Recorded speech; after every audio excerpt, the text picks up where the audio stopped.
I stood at the counter, clutching my worn wallet as my daughter's words echoed loud enough for strangers to hear. She's not my problem. If she wants to fly, she can buy her own ticket. The agent's keyboard clicked, the fluorescent lights buzzed, and my cheeks burned as Lily walked away without a glance back. For 6 hours, I thought the humiliation would be my only companion, until I saw who was waiting at the gate. All right, before we dive into this crazy story, do me a favor. Subscribe and tell us where you're watching from. The automatic doors of Denver International hissed open, letting in a gust of late September chill and the dragging wheels of two mismatched suitcases. Evelyn Carter stepped inside, her scarf tucked tightly around her neck, knuckles pale from gripping the handle of her worn leather bag. Lily walked 3 paces ahead, not once looking back. Gate 34, Lily said crisply, tapping her phone. We'll check in and go straight through. I've got conference calls during layover. Evelyn offered a quiet nod, already trying to match her daughter's stride despite the dull ache in her hip. She hadn't wanted help, just space to travel together. Lily had insisted she'd handle the tickets weeks ago, called it a simple thing to do for family. Evelyn had believed her. They approached the airline counter, a line forming behind them. Lily stepped forward, flashing her phone. Lily Carter, 2 to Boston via JFK, the agent typed. Paused. I see a reservation for one passenger under Lily Carter. No second traveler listed. Lily's smile didn't even flicker. There should be. I added my mother weeks ago. The agent gently shook her head. No secondary booking. Just you, miss. Carter. Evelyn looked at Lily, confusion rising like heat. You said, I assumed you'd book yourself eventually. Lily snapped under her breath. You never confirm things, Mom. I'm not your assistant. The couple behind them shifted uncomfortably. Evelyn opened her mouth, then closed it. The air around them seemed thinner under the fluorescent lights. Lily took a step back, voice rising just enough to be heard. She's not my problem. If she wants to fly, she can buy her own damn ticket. Evelyn stared at her daughter, the words hitting like a slap she hadn't braced for. The clerk cleared her throat. Ma'am, I can check pricing if you'd like to purchase now. Evelyn hesitated, then reached into her bag, fingers fumbling past a bottle of Tylenol and a travel-sized hand lotion before pulling out a modest teal wallet. The credit card inside trembled slightly in her grip as she slid it forward. Book me on the same flight, she said quietly, forcing her voice steady. Please. Lily had already turned away, storming toward security, heels clicking against tile, her designer coat swaying with every furious step. Evelyn didn't watch her go. The agent processed the charge. You'll be boarding in Group C, middle seat. Flight's nearly full. Evelyn offered a tight smile. That's fine. She stepped aside, ticket in hand, chest tight. Her phone buzzed. Sandra. Sandra. You two boarded yet? Tell me she brought snacks like she said. Evelyn swallowed. She thumbed back a reply. Me. Just arrived. All good. I'll call later. She couldn't bring herself to type what had just happened, couldn't say the words out loud yet. Instead, she moved toward a nearby bench, settling into the corner, the printed boarding pass limp in her lap. Her gaze flicked up to the departure board, numbers shifting in quiet efficiency. Everything around her seemed to hum with other people's forward motion, laughter from a family at a check-in kiosk, a businessman dictating into an earpiece, a little boy tugging his mother toward the candy shop, and Evelyn, sitting still in the middle of it all, invisible. She reached into her purse again, slower this time. Her fingers closed around the cool metal of a wristwatch, her late husband's. She didn't put it on, just held it in her palm, the tick barely audible beneath the low buzz of airport noise. He always said airports showed you who people really are, she murmured under her breath. Now I see it. Another buzz. Another message. Sandra. Don't shrink. Observe. You're better than her storm.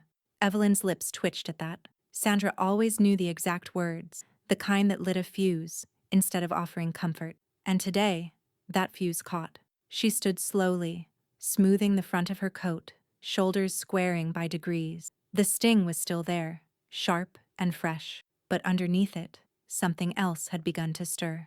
Resolve. She folded the boarding pass, tucked it neatly into her wallet, and stepped into the flow of travelers moving toward security. Her voice, nearly a whisper, barely left her throat, but it was clear. This will not be how today ends. Concourse A was quiet, almost sterile in its design. Rows of black vinyl chairs, white lit signage, polished floors that echoed every footstep. Evelyn sat near the gate, away from the charging stations and the constant thrum of business travelers muttering into Bluetooth headsets. Her boarding pass lay face down on her thigh, creased where she'd gripped it too tightly. She still hadn't fully unclenched her fingers. Her hand trembled as she reached for her purse, pretending to search for gum. In truth, she just needed something to do. The adrenaline from the ticket counter was still coursing through her system, masked under her calm exterior like a cracked vase turned to the good side. A voice broke through the white noise of the terminal. "I don't know why she insists on coming. She can't even handle her own money, let alone travel logistics." Evelyn didn't have to turn around. Lily's voice, flat, confident, and razor-edged, cut like she was reading from a script she'd performed 100 times. Evelyn caught a glimpse in the reflection of the window. Lily, angled away, pacing as she spoke into her phone. "She acts helpless, but she's good at guilt. She always was. I'm not babysitting her through every connection a pause. I'll be in Boston by noon. Just keep the contracts ready. She'll flake out of the meeting anyway." Evelyn inhaled through her nose, sharp and shallow. Her thumb hovered over her phone screen. For a moment, she thought about confronting her. But instead, she opened her notes app and began typing. Each word methodical, each sentence labeled with a timestamp. She added a line. "Can't handle money. Phone call at gate A34. September 6th, 9:22 a.m. She lowered the brightness on her phone and tucked it back into her bag. Across the gate, a toddler squealed in delight at a snack bag of goldfish crackers, his mother laughing softly beside him. Evelyn watched them, the warmth between them almost foreign. She blinked hard, then turned her gaze down. Her husband's watch caught the morning light. Silver and worn, its face scratched just enough to tell stories. She hadn't put it away after the counter. She was still holding it, rubbing her thumb across its edge like a touchstone. It was still ticking, still alive. Her phone buzzed. "Sandra, don't shrink. Observe." A quiet smile twitched at Evelyn's lips. That text again. A reminder from someone who hadn't forgotten who she used to be before grief, before betrayal, before Lily started rewriting history. She stood slowly and deliberately, walked to the nearby cafe kiosk, and ordered a black coffee with cream on the side, just how her husband used to drink it. The barista handed it over in silence. No one here knew who she was. No one cared. And yet, that was starting to feel like freedom, not exile. She sipped slowly, facing the massive window overlooking the tarmac. Planes taxied like indifferent beasts across the runway. The caffeine cut through the fog in her chest. Her hands had steadied. Then she noticed something strange. Movement near the terminal entrance. A man, tall, lean, early 40s, stepping into gate A34's lounge area. He had that uncertain look of someone searching for a familiar face in a crowd. Evelyn turned slightly, heart knocking once, hard. The man looked right past Lily, who was still talking into her phone, and locked eyes with Evelyn. There was hesitation at first, years of distance warping recognition, but then his mouth softened into something close to a smile. Not joy, not apology, recognition. She blinked. The world tunneled in. Mark, her son. The one she hadn't seen since the funeral. The one Lily had cut out like a frayed thread.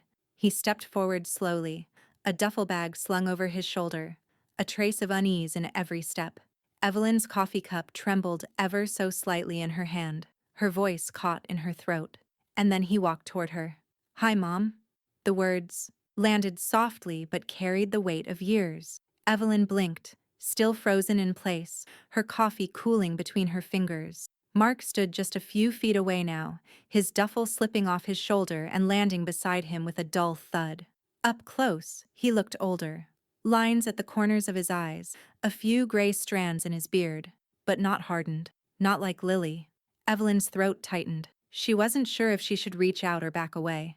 "I wasn't sure if you'd recognize me," he said, his voice tentative. "I did," she said, surprising herself with the steadiness in her voice. Immediately, for a moment, neither of them moved. The space between them brimmed with unspoken grief, the kind that doesn't settle with time, it just shifts shape. Then, slowly, she stepped forward. They hugged awkwardly, arms half raised, then gently folding into each other like muscle memory half remembered. It lasted only a few seconds. When they pulled apart, Evelyn kept one hand on his arm, as if anchoring herself to the proof that he was real. "You're flying to Boston?"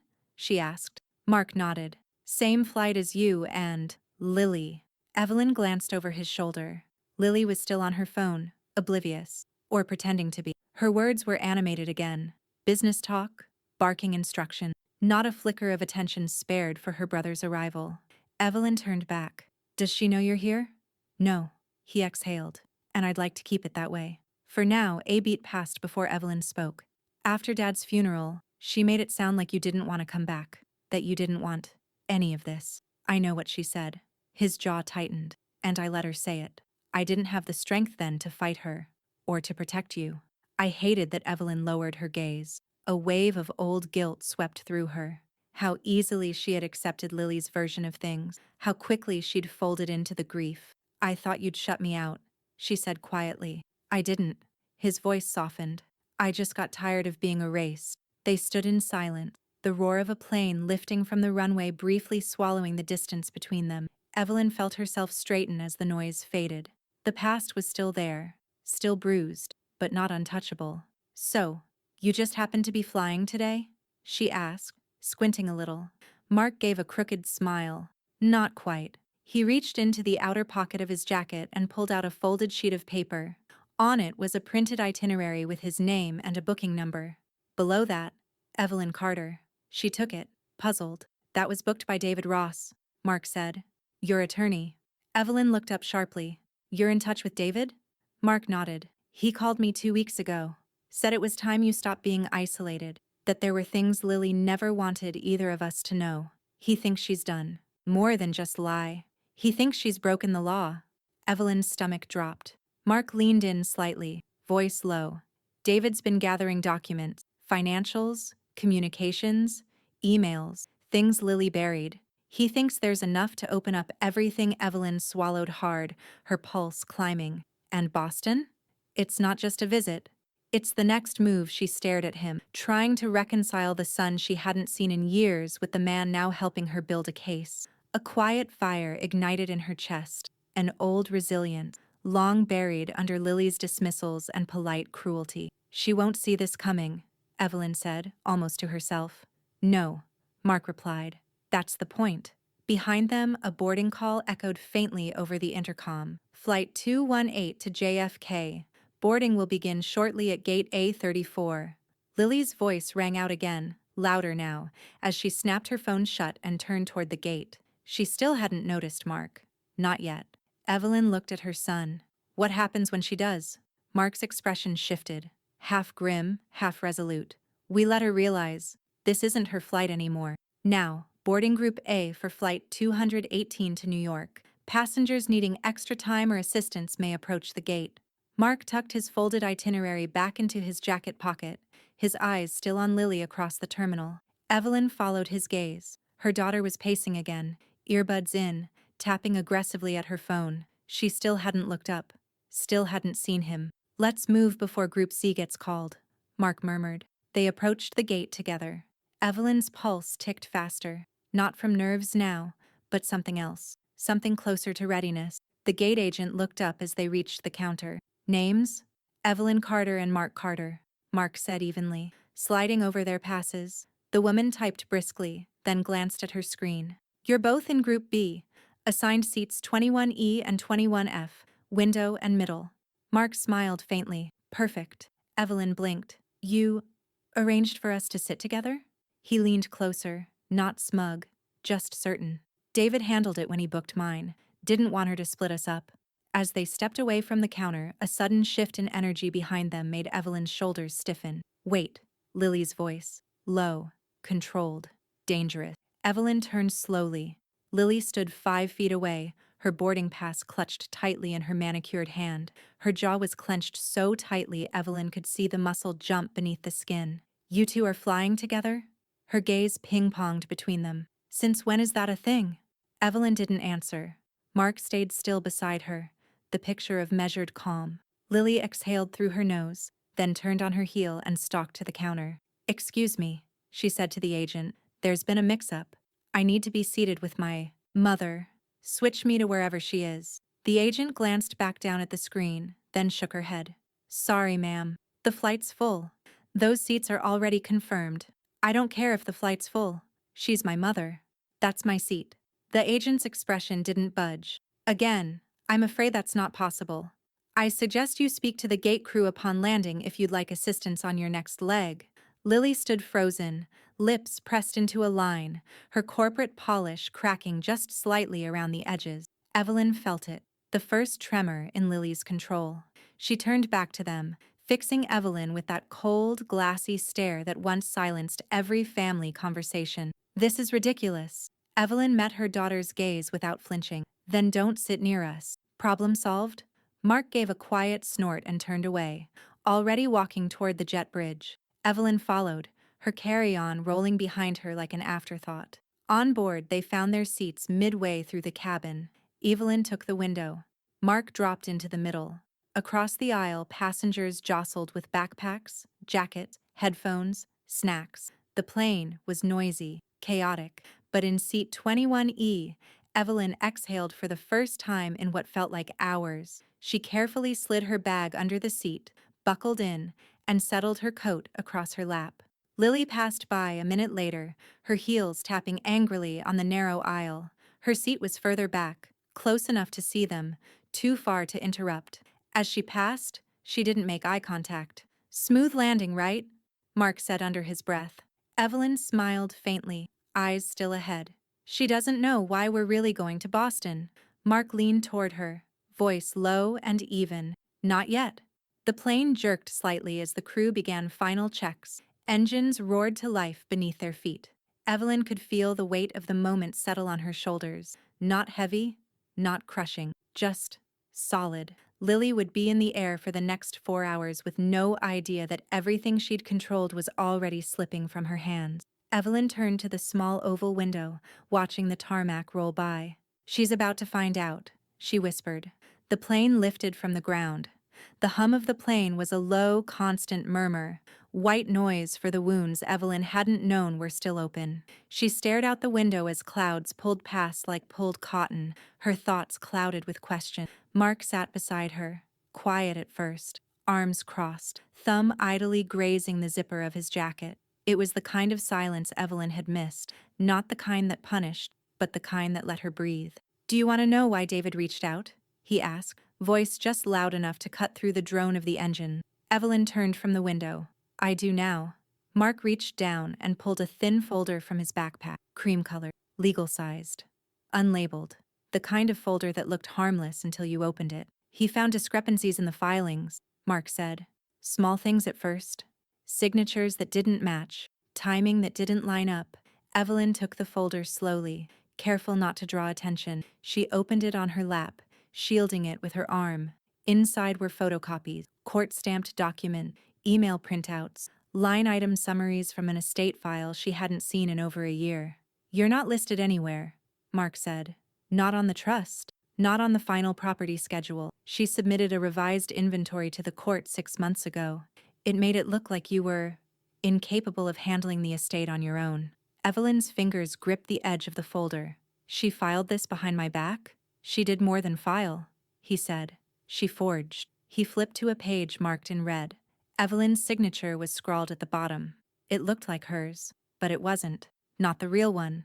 Not the one she'd used for 40 years of teaching contracts and voter registration. Her stomach turned. And she submitted this? Evelyn asked, voice thin. Probate accepted it. No contest. Because it came through an approved family representative. He looked at her. You gave her power of attorney after Dad's stroke. She never relinquished it. Not legally, Evelyn shut her eyes. She remembered that week, her hands shaking too much to sign the hospice forms. Lily had been calm, efficient, cold. Let me handle it, Mom, she'd said, just until you're back on your feet. She had never handed it back. She made me look incompetent, Evelyn whispered. Mark nodded. On paper? You were the problem child. Evelyn turned to the emails. One was from Lily's inbox, the recipient, a name Evelyn didn't recognize, Connor Fitch, Eskier, with a logo from a boutique financial firm out of Connecticut. If she appears dependent, It'll justify excluding her from direct disbursement. Keep pushing that angle in court filings. I'll clean the rest dated 3 months ago. She felt the sting behind her eyes before she could stop it. Not from sadness. She was done grieving. The daughter she thought she knew. No, this was sharper, hotter. It tasted like fury. She's not just cruel, Evelyn said. She's tactical. She's also slipping, Mark added. David thinks she got cocky. Started laundering things through her own advisor. Left a trail. Evelyn closed the folder and stared down at her hands. They were steadier now than they'd been all morning. You're telling me we can prove this? Mark nodded. We've got a hearing lined up.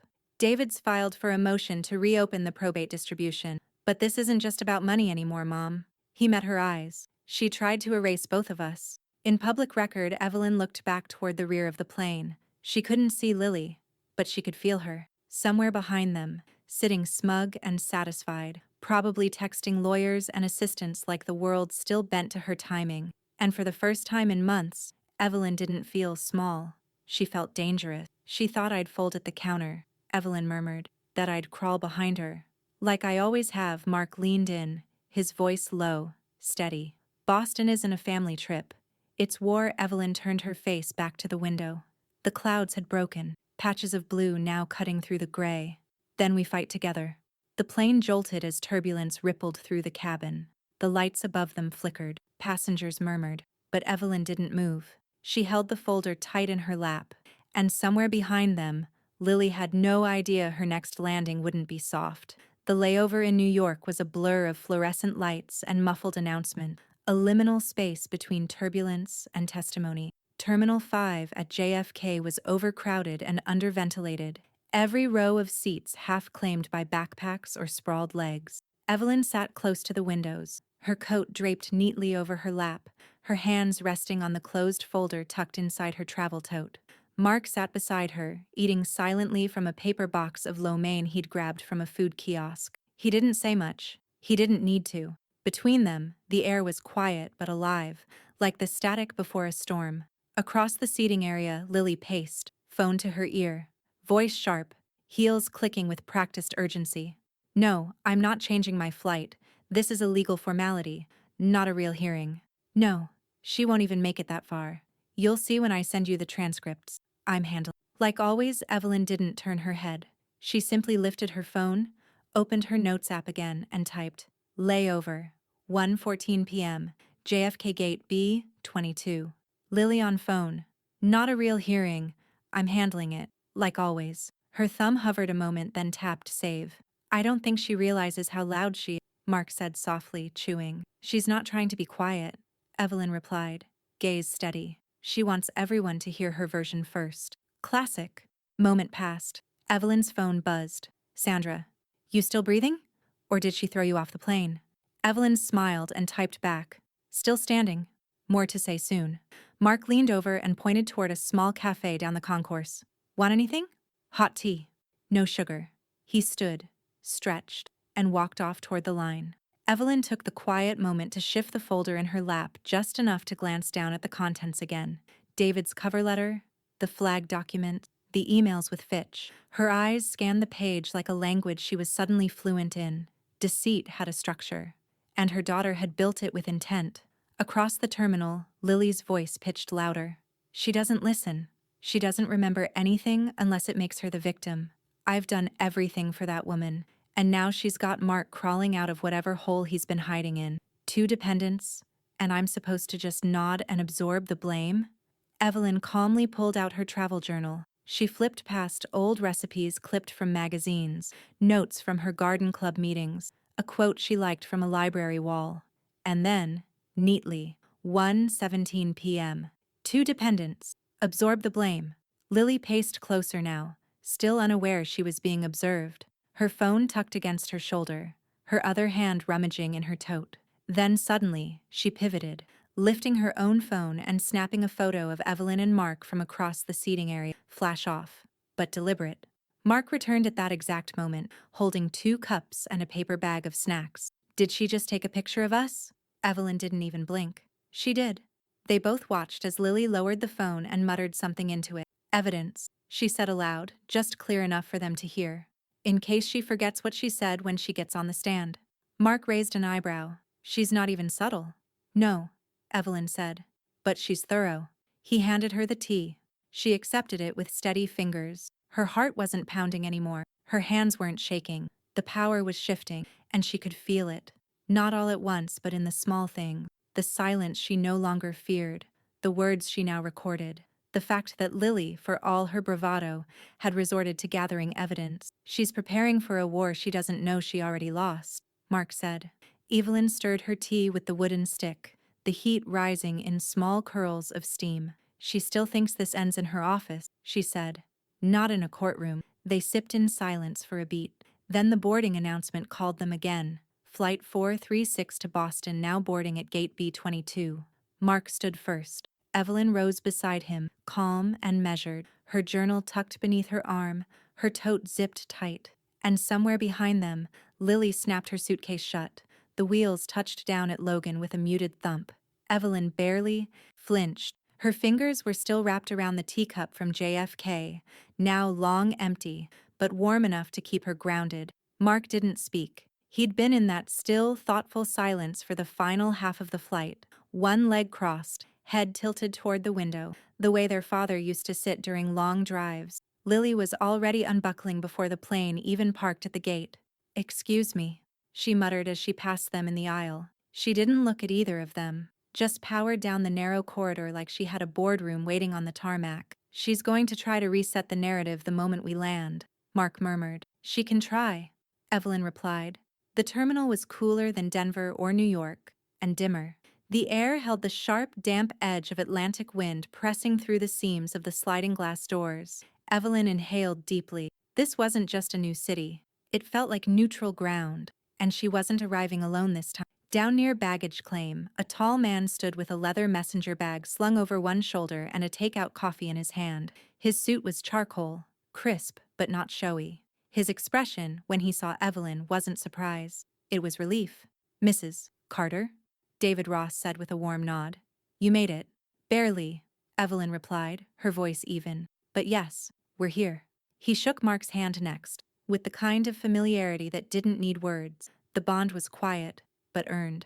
Evelyn clocked it immediately. This wasn't just legal representation. David was in this. And then, like a weather change, Lily appeared behind them. "David," she said, all bright voice and rehearsed charm. "I wasn't expecting you here." "You didn't mention you'd be meeting us." David turned to her slowly, and his expression, calm but impenetrable, froze the smile on her face like frost on glass. "I wasn't meeting you, Lily," he said. "I'm here for my client." Lily's mouth twitched, then stiffened. She nodded once, her jaw tightening. "Of course." Naturally, David looked back to Evelyn. "Our hotel's ready. 2 blocks from the courthouse. I've got a small conference room set up. We can prep there tonight if you're up for it." "Let's go," Evelyn said without hesitation. As they walked, Lily trailed behind. For once, she wasn't leading. She wasn't dictating. She was just following. The car ride was brief and silent. Boston passed by in streaks of brick buildings, old stone churches tucked between skyscrapers, and honking cabs weaving through one-way streets. Evelyn watched it all pass by with a stillness that had nothing to do with fatigue. At the hotel, the front desk clerk greeted David by name. A suite had already been arranged, one king, one adjoining queen. Discreet, comfortable. Evelyn barely glanced around before heading straight to the conference room. She didn't need comfort. Not yet. Inside, David spread the file documents out like a battlefield map. "These," he said, tapping a group of flagged pages, "are going to speak louder than anything she says tomorrow. But I need you both to understand. Lily is going to attack credibility, not facts." Mark leaned forward. "She'll say Mom's fragile. She'll weaponize your silence," David added. "She'll say you abandoned her, and that everything you're doing now is emotional revenge." Evelyn didn't blink. "Let her." David looked at her, then nodded. "You've got your statement prepped. We'll go through it, paragraph by paragraph after dinner." Mark pushed a tray of sandwiches toward her, but she waved it off. "I'll eat after." They worked for 2 hours, David cross-referencing testimony, Mark clarifying timeline gaps, Evelyn reciting key lines aloud until her voice no longer shook on the difficult words. Fraudulent, unauthorized, misrepresentation. By the time the session ended, her pulse had settled into something slow and certain, controlled. "Tomorrow won't be kind," David said, gathering papers into a fresh folder. "I'm not here for kind," Evelyn replied. "I'm here for the truth." Later, in the hotel room, Evelyn peeled off her shoes and sat at the edge of the bed. She could still hear the murmur of traffic outside, but it felt distant, like the world had pulled back to give her space. Mark stepped in quietly. "I'll be next door if you need anything." She nodded. "Thank you for being here." He paused. "I should have come back sooner." Evelyn smiled faintly. "You came when it counted." When he left, she didn't turn on the TV. She didn't check her phone. She just lay back against the pillows, stared at the ceiling, and closed her eyes. And for the first time in a long, long time, she slept. The knock came just after 7. Evelyn was already awake, sitting at the small hotel desk, steam curling from a mug of green tea. Her reflection in the window looked tired, but alert, composed. She had been rehearsing aloud. Phrases David had flagged, the critical statements about power of attorney and asset control. Each repetition steadied her voice. Each word pushed Lily's version of the story further into the past. The knock came again, softer this time, almost cautious. She rose and opened the door.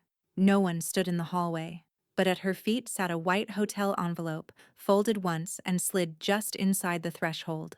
No name, no room number, no handwriting on the outside. She picked it up, heart rate spiking slightly, not from fear, but from recognition.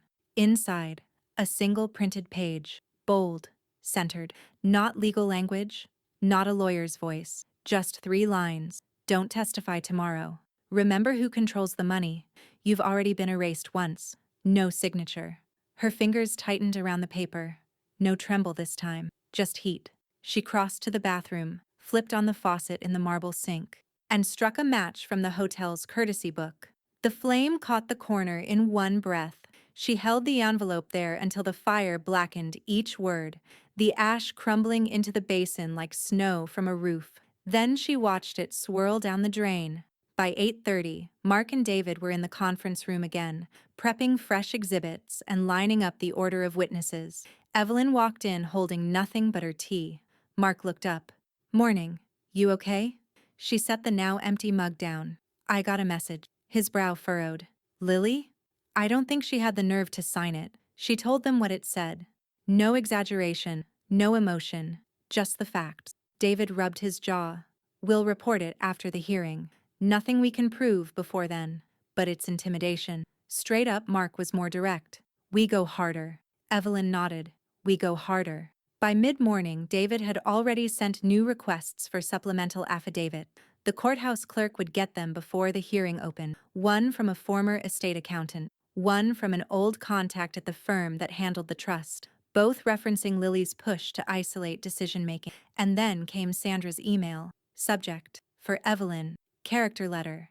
Attached PDF. "I've known Evelyn Carter for 34 years. I taught alongside her for 19 of them, shared holidays, swapped recipes, and watched her carry a marriage, a mortgage, and 2 children while being the steadiest woman I've ever met. If someone says Evelyn Carter can't manage her affairs, it's because they never let her." The letter was long, sharp, and personal. Mark read it first, eyes scanning quickly, lips tugging into a smile at the corners. He handed it to Evelyn. She read slowly, sentence by sentence, then again. When she finally looked up, David was watching her. "Would you like me to include it in the exhibit file?" "No," Evelyn said. "I want to read it into the record myself." David nodded once. Done. In the hotel bathroom, Evelyn stood in front of the mirror again, this time practicing her opening lines aloud. Her voice was firm, her shoulders upright. Her fingers rested lightly on the hotel sink's edge, not from needing balance, but from owning the space. "I am not dependent," she said. She looked herself in the eye. "I am defrauded." The words didn't shake. They didn't shrink. They expanded. Her phone buzzed. "Sandra. You breathe fire tomorrow, Ev."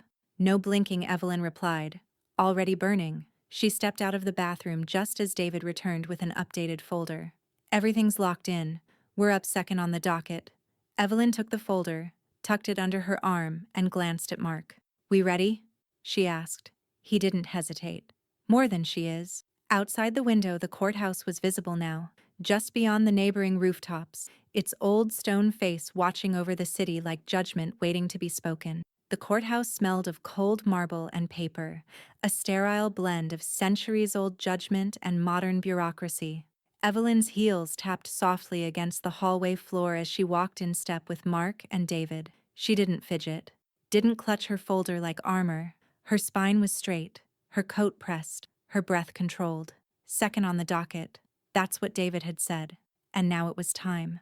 Courtroom 4B was mostly empty when they entered. Just a clerk, a bailiff, and a few people with thick binders and tired eyes. But in the front row sat Lily, already seated at the plaintiff's table, flanked by a man Evelyn had never seen before. Her attorney, presumably young, slick, shoes too shiny, too much cologne for 9 a.m. David gave a short nod to the clerk and guided Evelyn and Mark to the defense table. He unpacked only what was necessary. No show, no theater. Judge Claire Bennett entered promptly at 9:30. Tall, silver hair coiled into a neat bun, her black robe hung cleanly, no frills, no flourishes. The kind of woman who didn't waste time on dramatics. Evelyn recognized the type instantly.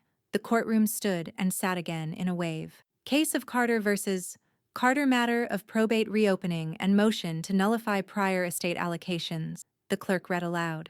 Judge Bennett adjusted her glasses and looked between both tables. I've read your filings.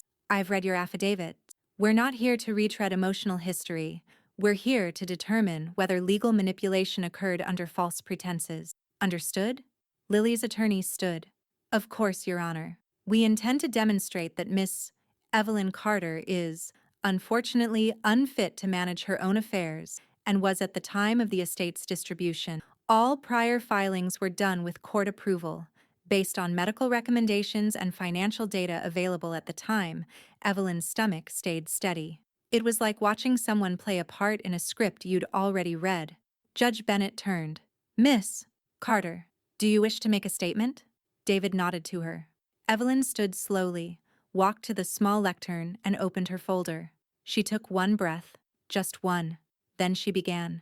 I'm not here because I'm bitter, or confused, or angry. I'm here because I was removed, quietly, efficiently, from the legal decisions involving my husband's estate, while I was grieving him. Her voice was clear, every word delivered like she was back in the classroom, commanding a room of restless high schoolers without raising her tone. The decisions made in my name, on my behalf, were not my own. They were orchestrated by my daughter, who had retained power of attorney, despite telling me otherwise. The courtroom was silent. Lily's lawyer scribbled something on a notepad but didn't interrupt. Evelyn continued. I have documentation to show I never signed the revised probate schedule, that emails were sent on my behalf without my review, and that those actions directly cut my son, Mark Carter, out of his rightful share. Lily shifted in her seat for the first time. David stood and handed the judge a stack of exhibits. Emails, he said. Court-stamped filings with forged digital signatures, and a sworn affidavit from the original estate accountant confirming no medical report was ever submitted to label Mrs. Carter as incompetent. The judge flipped through the first few pages, then looked up, eyes narrowed. You're alleging fraud? David didn't blink. We're proving it. Judge Bennett turned to Lily's counsel. Would you like to cross? Lily's lawyer stood, buttoning his jacket with performative ease. Of course, Your Honor. He approached Evelyn like a man trying to crack a fragile vase. Mrs. Carter, can you recall what year your husband passed away? 2023. And what was the name of his primary care physician? Evelyn didn't hesitate. Dr. Elaine Hubbard, Massachusetts General. I have her contact saved in my phone if you'd like to verify. A pause. He tried again. Can you tell us, under oath, that you've never experienced memory lapses or confusion regarding financial matters? I've lost my keys. I've overcooked dinners, but I've never signed away my children's future without knowing it. Can you say the same? A ripple passed through the courtroom, quiet but present. Even the judge's mouth twitched. The attorney stepped back, flustered. No further questions. David rose. We'd like to call Mark Carter. Mark approached the stand calmly, placed his hand on the Bible, swore in, and sat down. He looked straight at the judge, not once glancing toward Lily. I didn't disappear. I was pushed out, told I was the problem, told I wasn't entitled to a family I grew up in, and every attempt to reconnect was intercepted. Emails ignored, calls blocked. I thought my mom turned on me. She hadn't. David handed over a printed email, one of Lily's, addressed to Connor Fitch, titled, "Keep him cut off." Judge Bennett read the subject line and frowned. "This wasn't included in initial disclosure?" "No, Your Honor," David said. "It was discovered last week." Judge Bennett tapped her gavel lightly. "Recess. 30 minutes. I want time to review this in chambers." She stood, and just before exiting, her gaze flicked to Lily for the first time all morning. It wasn't warm. When the courtroom reconvened, something had shifted. Judge Bennett's demeanor was unchanged, formal, reserved, but her eyes carried a new alertness, the kind that suggested she hadn't just skimmed the documents in chambers. She'd studied them. Lily, by contrast, looked less composed. Her blazer had wrinkled at the shoulders, and she tapped her manicured nails on the table rhythmically, something Evelyn recognized from childhood. It meant panic, dressed as poise. David leaned toward Evelyn. "They're going to push harder this round. Don't flinch." She didn't respond. She didn't need to. Judge Bennett gave a brief nod. "Counsel, you may proceed with your cross-examination." Lily's attorney stood again. The confident rhythm from earlier had thinned, but he still wore the costume of command. "Mrs. Carter, I'd like to revisit your testimony regarding your ability to manage personal and financial matters." "Of course," Evelyn replied, steady. "In the past year, have you missed any scheduled medical appointments?" "Yes. 2. Have you ever forgotten to take medication?" "Once. I doubled back to the house and took it 10 minutes later." He offered a thin smile. "So there are lapses. There are routines," she said, "and adjustments. But I am not impaired." "Forgive me," he said, shifting tone, "but you're 68, recently widowed, living alone. Isn't it possible that your daughter was simply trying to protect you from the overwhelming burden of estate management?" Evelyn gave him a long, unreadable look. "She didn't protect me. She silenced me." The attorney raised a hand like he was brushing the comment aside. "We're not here to litigate family dynamics. We're here to assess competence." "Then let me help you do that." She turned to the judge. "Your Honor, I'd like to submit one final piece of evidence." David immediately stood. "Permission to present supplemental audio, Your Honor. It was recorded by the witness and delivered to counsel in the past 48 hours. Relevant to the question of intent." Judge Bennett narrowed her eyes. "What kind of audio?" Evelyn didn't wait. She reached into her coat pocket and pulled out her phone, tapped the screen. The courtroom speakers clicked on as the bailiff connected the Bluetooth input. A soft beep. Then a voice, clear, unmistakable, filled the room. "Lily. She's fine. Cognitively. She remembers everything. But if we spin it right, make her look fragile, helpless, I can push the court to keep the money controlled. She'll thank me eventually. Once she's not in charge." A stillness fell over the room like a vacuum had opened, then a gasp. Soft, involuntary, from someone in the gallery. Even the court reporter stopped typing for a second. Lily's face drained of color. Her mouth parted, but no words came. Evelyn let the silence breathe before speaking. "That voicemail was left on my phone." She didn't know it was recording. She was calling Connor Fitch. But she hit the wrong contact. Judge Bennett slowly removed her glasses. "I'll need a transcript of that audio submitted immediately." "It's already been transcribed, Your Honor," David said, handing over the paperwork. Lily's lawyer stepped forward, visibly rattled. "Your Honor, this isn't part of our stipulated evidence packet." Judge Bennett held up a hand. "Sit down, counsel." The room exhaled. "You don't get to plead surprise when your client discusses strategic character assassination in her own words," the judge added. Lily's attorney remained standing for a beat too long, then sank into his seat, eyes fixed on the tabletop. Evelyn didn't return to her own seat right away. She looked directly at Lily, letting the moment hang between them like the click of a closing vault. Lily wouldn't meet her gaze. For the first time in her life, Evelyn wasn't reaching for understanding. She wasn't hoping for repair. She was simply witnessing the shape of her daughter's ruin. Steel settled into her spine. Judge Bennett leaned forward.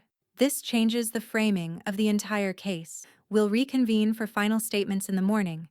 Until then, court is adjourned." She stood and exited through the chamber doors, robes flowing like a curtain on the first act of a tragedy. David touched Evelyn's arm lightly.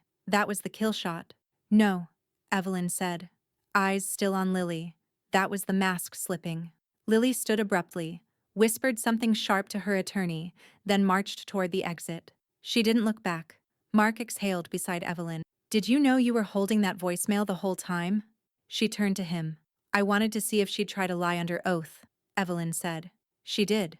And then she walked out, head high, pulse steady, the next move already loading in her mind. The courthouse hallway was quiet, insulated from the murmurs of the courtroom. Pale light leaked in from the skylights above, pooling on the marble floors in soft rectangles. Evelyn stood at the water fountain, refilling her paper cup with a slow, deliberate hand. Her phone buzzed in her coat pocket. Once, then again. But she didn't check it. Footsteps approached from behind. She knew who it was before she turned. Mom. Lily's voice had dropped an octave, not for softness, for control. Evelyn straightened. She turned calmly, met her daughter's eyes without flinching. Lily stepped in closer than she needed to, too close for the quiet respect demanded by court building, too close for someone pretending this was still about family. You need to stop, Lily said, barely above a whisper. Right now. Evelyn blinked once. Or what? You'll lose me forever if you keep this up, Lily snapped, her voice tight, brittle. This can still be salvaged. You drop the motion, I pull the filings, and we walk out of here like nothing ever happened. That voicemail? It'll be chalked up to strategy, not malice. No criminal review. Evelyn didn't speak right away. She looked at Lily, not just at her words, but at the desperate choreography behind them, the cracks in her tone, the way her lips were pressed so tight it looked painful. You lost me, Evelyn said softly, the moment you forged my name. Lily's eyes flashed, but she said nothing. You didn't protect me, Evelyn continued. You rewrote me, and now you're shocked I found the red pen. There was a flicker of something across Lily's face, panic, or maybe disbelief. Like she still couldn't reconcile the woman standing in front of her with the version she'd worked so hard to silence. A new voice interrupted. Back up. Mark stepped into the hallway like a cold front, his shoulders squared, his tone quiet but razor-sharp. He slid between them, standing just slightly in front of Evelyn. This isn't the place, Lily. I'm talking to my mother, Lily hissed. Mark didn't blink. You lost the right to call her that the minute you tried to erase her in court. Lily's hands balled into fists at her sides, but she didn't move. She glanced over her shoulder, down the corridor toward the courtroom, as if half expecting someone to swoop in and rewrite this scene for her. No one came.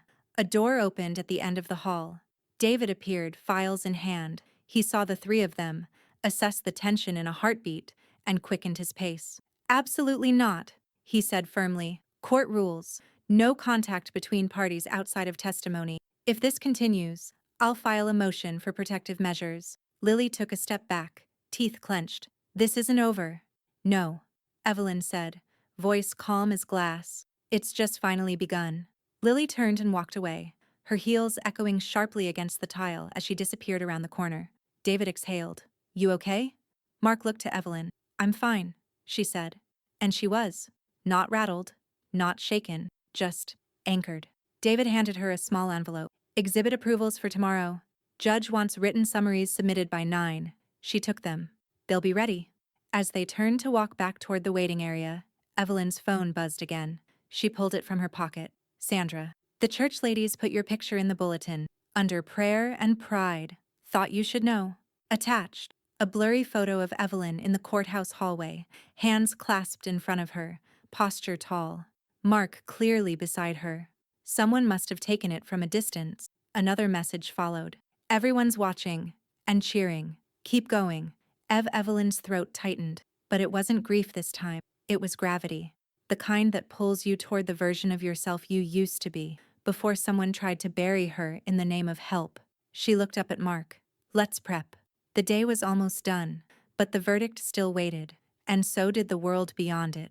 By the time they re-entered courtroom 4B the next morning, the room felt heavier, not crowded, still only a scattering of attendees, but the air was dense with expectation. Something was coming. Everyone could feel it. Lily's chair was empty, for a moment, then the door creaked open and she entered. Sunglasses still on indoors, coat pulled tight around her like a barricade. Her lawyer followed, 10 steps behind, no longer smoothing his tie or checking his notes, just moving like a man walking toward a sentence. Judge Bennett arrived 3 minutes early. She took her seat with the same unhurried gravity as before, then glanced toward the plaintiff's table. "Mr. Redmond," she said, addressing Lily's counsel, "you had something you wished to raise before we begin?" The young attorney stood and cleared his throat. "Your Honor, I respectfully request leave to withdraw as counsel for Ms. Lily Carter due to irreconcilable differences regarding legal strategy and the handling of material evidence." The courtroom stirred. Even David blinked. Judge Bennett, however, did not flinch. "Motion denied. You are counsel of record. You will proceed. But you accepted this case. You will see it through to ruling, or I will file a complaint with the bar for obstruction. Do I make myself clear?" The attorney swallowed and nodded, wilting slightly in his chair. David stood calmly. "With the court's permission, we'd like to introduce our final set of exhibit. Proceed." He stepped to the table and lifted a thin folder. "These are reconciled bank statements, cross-referenced by a third-party forensic accountant. They show 3 withdrawals from the estate account totaling $137,000, routed through a private consultancy under Ms. Carter's control." He paused. "Not Evelyn, Lily." He walked the documents to the judge's bench himself. Pages 8 through 11 show dates, timestamps, and identical wire instructions used in Lily's communications with Connor Fitch. The transfer destinations were personal, not trust-related. The courtroom was still. Evelyn sat perfectly upright. David returned to his seat, then turned to her. "You're up." She didn't hesitate. Evelyn stood, walked to the witness stand without looking at her daughter, and swore in again. The court clerk gestured. "You may speak." "My name is Evelyn Carter. I am a retired public school teacher. I was married to John Carter for 42 years. We had 2 children.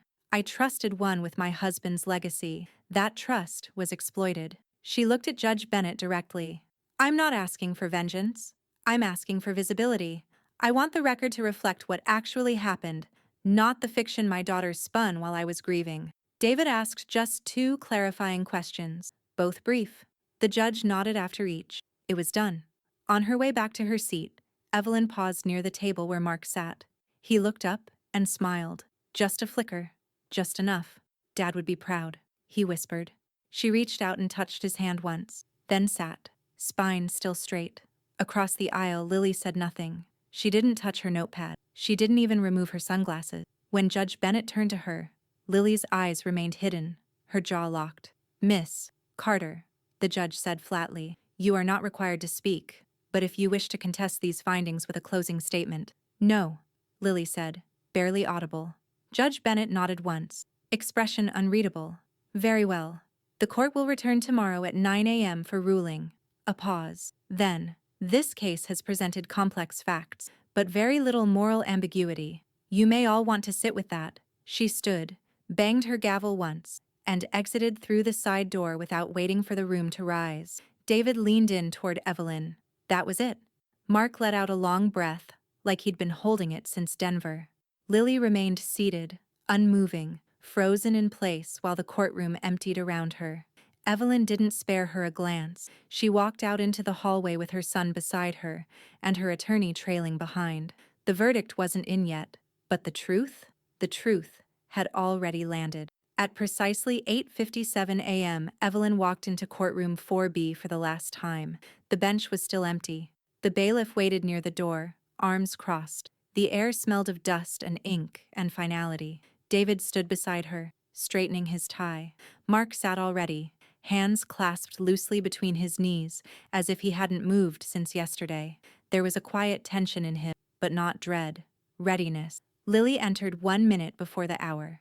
No sunglasses this time, no coat, no entourage, just silence, and a face that had finally begun to understand the consequences of its own design. She took her seat without speaking, her attorney stiff beside her. Mr. Redmond didn't glance at anyone. He looked like a man waiting to be professionally embarrassed. At exactly 9 a.m., Judge Claire Bennett stepped through the chamber door. The room rose, then fell back into seats with a collective hush. She adjusted her glasses, lifted a stack of typed pages, and looked out over the gallery. This court has reviewed the testimony, documentation, and exhibits presented in the matter of Carter versus Carter regarding the misrepresentation of power of attorney and unauthorized manipulation of probate filings. Evelyn sat motionless, not tense, not praying, just present. Judge Bennett continued, "We find the respondent, Mrs. Evelyn Carter, competent in full legal capacity. No documentation submitted, past or present, supports a claim of medical or cognitive impairment." A ripple moved through the gallery. Lily's head twitched slightly, but her gaze stayed forward, glassy. "Further," Judge Bennett said, her tone sharpening, "we find the petitioner, Ms. Lily Carter, to have submitted forged financial filings, knowingly omitted her sibling from estate distributions, and misrepresented her mother's condition for personal financial gain." David didn't move. His hands remained folded on the table, but his jaw eased just a touch. Mark glanced once at Evelyn, but she didn't break her gaze from the bench. "In accordance with this finding," Judge Bennett said, "the following actions are ordered. 1. All estate assets and financial authority are to be returned immediately to Evelyn Carter, full control, effective today. 2. Mark Carter is to be reinstated as a 50% legal heir per the original estate plan, with access to full documentation of trust disbursements. 3. This court refers the fraudulent filings and bank activities associated with Ms. Lily Carter to the District Attorney's Office for potential criminal review. Gasp. Not loud, but enough. Even the stenographer's fingers stilled for half a second. Lily's face drained of color, her mouth open, then shut. Her attorney buried his face in his notes. Judge Bennett wasn't done. "I will be submitting a judicial recommendation that this matter be escalated to a fraud investigation, including the role of Mr. Connor Fitch and his firm, pending subpoena." She paused. Then, for the first time in the entire case, she looked directly at Lily. "Miss Carter, courts exist not to settle family feuds, but to correct the abuse of power. You did not simply hurt your mother. You attempted to erase her. That ends here." She turned back to Evelyn. "You may step forward and receive a certified copy of the ruling, Mrs. Carter." Evelyn stood, walked, slowly, steadily, to the bench. The clerk handed her the envelope, heavy, official, stamped in red. She took it without trembling. The judge gave her a brief nod. No warmth, but something firmer. Acknowledgement. "This court is adjourned." The gavel struck. The room stood in a quiet, stunned daze as the judge swept from the bench, robes trailing like the final chapter of a book written in iron. Evelyn turned. Mark was already standing, eyes wide, not with shock, but with awe. "You did it," he whispered. "No," Evelyn said, voice soft but sure. "We did." Lily remained seated at her table, frozen. No tantrum, no speech, just a silence that tasted like consequence. David packed the files, without a word, efficient as ever. Evelyn slipped the court envelope into her tote, then breathed, slow and deep, like someone pulling fresh air through a door that had been locked for too long. Mark reached for her hand. She took it, and together they walked out of the courtroom, sunlight catching them just as the doors swung shut behind. The next chapter hadn't been written yet, but, for once, Evelyn would hold the pen. By Monday morning, Evelyn's name was in the headlines. Not tabloids, real journalism. Small local outlets with headlines like, "Retired teacher wins probate case against daughter." "Mother outsmarts daughter's estate fraud scheme." "Boston judge refers inheritance manipulation to DA's office." The stories spread faster than expected. A journalist from the Boston Globe had been in the courtroom apparently. A quiet man in a gray vest who hadn't looked up once during testimony. But his article was razor-sharp, unsparing in detail, and quoted the judge nearly verbatim. "You did not simply hurt your mother. You attempted to erase her." Evelyn read the article once, then closed her laptop. She never opened it again. By Tuesday, her phone was ringing constantly. Unknown numbers, out-of-state area codes. Some left voicemails, some didn't. But one number kept flashing every afternoon like clockwork. Lily. No messages, just calls. Over and over. Evelyn never answered. On Wednesday, she placed the phone, still buzzing, face down on her kitchen counter and walked into the living room without looking back. That night, Sandra hosted a quiet dinner, just 4 people. Evelyn, Mark, David, and Sandra herself, who wore an apron that read, legal tender and roasted chicken. She served lemon thyme chicken, roasted carrots, and a sourdough stuffing Evelyn remembered from old PTA potlucks. There were no toasts, no speeches, just warm food, familiar hands, and the sound of laughter that didn't ask for permission. After the dishes were cleared, Sandra brought out a small gift box. "Don't get sentimental on me," she warned, "or I'll revoke dessert." Evelyn opened the lid slowly. Inside, a slim silver bracelet, polished and engraved in tiny script, still standing. Her throat tightened, but she didn't cry. She looked across the table at Mark, who gave a tiny nod. Not one of pity or even pride, but of recognition, as if to say, "I see you. Still here." The next morning, Evelyn met David in his office, this time not for defense, but design. She handed over a manila folder marked in her own handwriting, "Will, updated, final, no loopholes." David flipped through the first few pages, nodding as he scanned. "You've made your intentions very clear." "I've earned the right to be unambiguous," she said. They sat for an hour, reviewing each clause. Evelyn had added contingencies, safeguards, executor instructions. She even included a clause titled, "In event of future estrangement." David chuckled once. "Ironclad. Good," she said. "Let them try." Later that afternoon, Mark returned to help her clean the garage. He found an old box labeled "Christmas Stuff, 1999, and lifted it like it weighed nothing. "Feels symbolic," he joked. Evelyn, from her perch near the open garage door, sipped her tea and watched the light hit the dust like glitter. They didn't talk about Lily.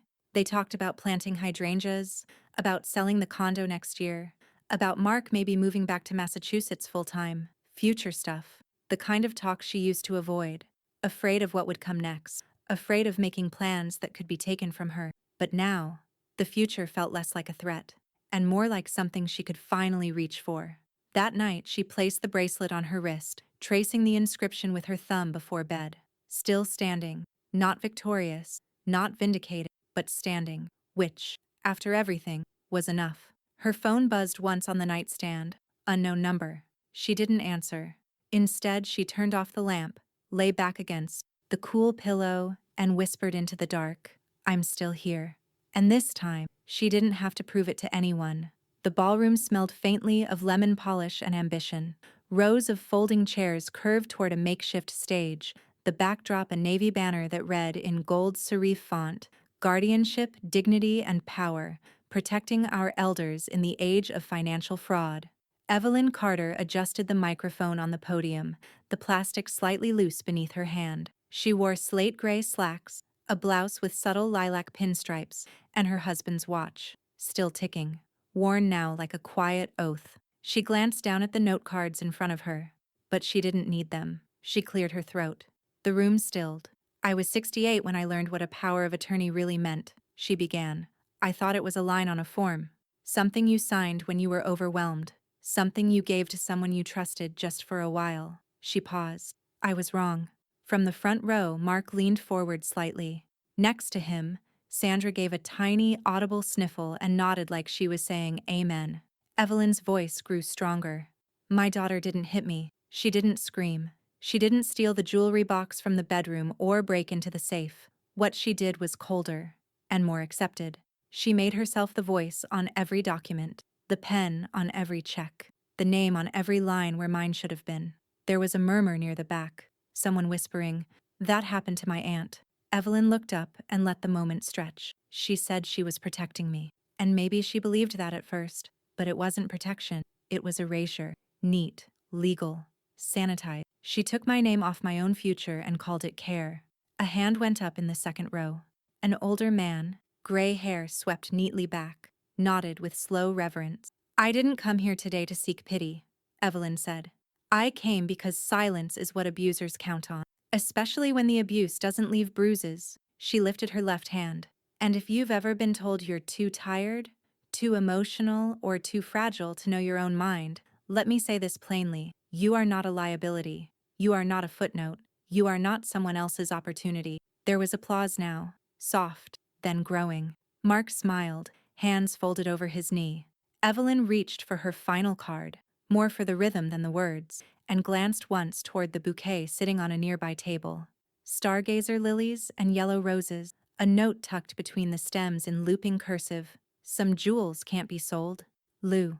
She smiled faintly, remembering the stubborn old man from the probate office 2 towns over who had told her, back when everything still felt like quicksand, people will try to turn you into paperwork. Don't let them. Now she looked down at her husband's watch, his steady, reliable watch, still ticking on her wrist after all these years. The time read 3:14. Before I finish, she said, her voice softening, let me leave you with the words I wish I'd known the moment I signed everything away. A hush fell again. I am not a burden, she said. I am proof. There was a beat. Then, one by one, people stood. Elderly couples, social workers, adult children, attorneys, nurses, widowers, daughters. They stood like they were waking up. The room filled with applause. Not polite, not performative, real, rooted.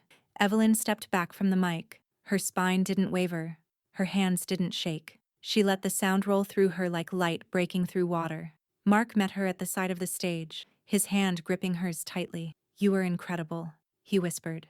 No, she said, her voice barely audible beneath the applause. I was honest. And as the clapping swelled, Evelyn turned once, just briefly, toward the exit doors at the back of the room, as if, somewhere in the silence behind them, her daughter still lingered. But there was no haunting left in it, only the echo of what she'd survived. And then Evelyn whispered, just for herself, just loud enough for the bones in her chest to hear. And I was never her problem. She was mine until I solved her.